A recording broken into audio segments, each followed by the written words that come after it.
ملك نهارك بفوائد الحليب والفاكهة بدون مواد حافظة.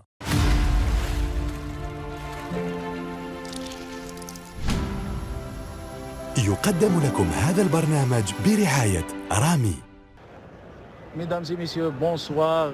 Nous avons avec nous aujourd'hui l'ancien joueur argentin Omar Da Fonseca. Alors Omar, un grand match aujourd'hui entre la Croatie et l'Argentine. Un match extrêmement équilibré parce qu'il y a des forces des deux côtés, parce que l'enjeu d'une possible finale pour les deux équipes, c'est un désir, quelque chose évidemment intouchable au départ, avec une équipe d'Argentine qui s'est retrouvée au fur et à mesure des matchs joués, en ayant perdu ce premier match avec l'Arabie Saoudite.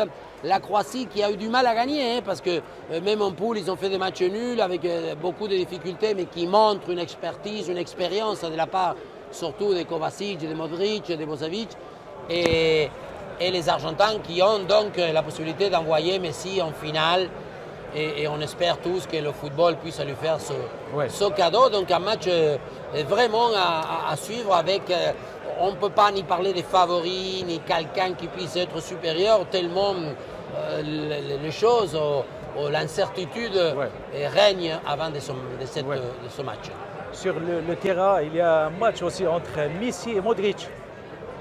Oui, deux joueurs que je trouve que... Je dis tout le temps, en dehors d'être des excellents joueurs, une technique, à chaque fois que le ballon il passe par leurs pieds, ils bonifient justement le jeu. C'est des génies dans leur catégorie et avec leur qualité, mais en même temps, ils bonifient, ils grandissent le football parce que c'est des êtres humains plutôt fair play, avec une simplicité, en étant humble. Et donc voilà, ils se sont déjà rencontrés, Real Madrid, Paris Saint-Germain, Paris Saint-Germain, Real Madrid, ils se sont déjà rencontrés aussi en Espagne.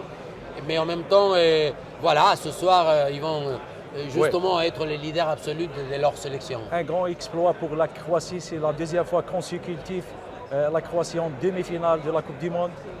Oui, oui, bien sûr. Et eux, ils vont vouloir faire l'exploit d'atteindre la finale deux fois de suite. Mais bon, les Argentins, ils vont vouloir faire la même chose. Donc voilà, il y a beaucoup de doutes pour le résultat de ce match. Messi va marquer aujourd'hui. Oui, j'espère et je le souhaite. Il y a un autre match demain, Inch'Allah, entre le Maroc et la France. Un match équilibré, n'est-ce pas? Un peu moins, parce que le Maroc a réalisé un exploit. Ils ont été dans des moments cruciaux des matchs contre le Portugal. Donc, je ne sais pas. Là, je crois qu'on peut dire que la France est supérieure, que la France a une connaissance en ayant déjà été champion du monde 4 ans auparavant.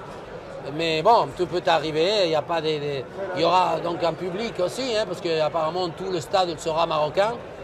Et encore une fois, une possibilité de voir une demi-finale magnifique, ce qui prouvera que ce championnat du monde au Qatar reste quand même un moment très important pour nous tous et pour le football surtout. L'influence de l'absence de Benzema sur l'équipe de France. Pas que lui, je trouve que si évidemment que Benzema, Kanté et Pogba, et avec ces trois joueurs-là, la France aurait été évidemment plus forte. Bon, c'est le concours des circonstances qui a donné ça, mais ça, c'est des grands joueurs et évidemment que les joueurs qui font la différence individuellement, ensuite, ils manquent au moment des grands rendez-vous. Donc bon, mais ça, c'est du passé plutôt. Donc il faut attendre le match de demain pour voir notre présent. Allez, à bientôt et merci beaucoup. Merci beaucoup. Au revoir.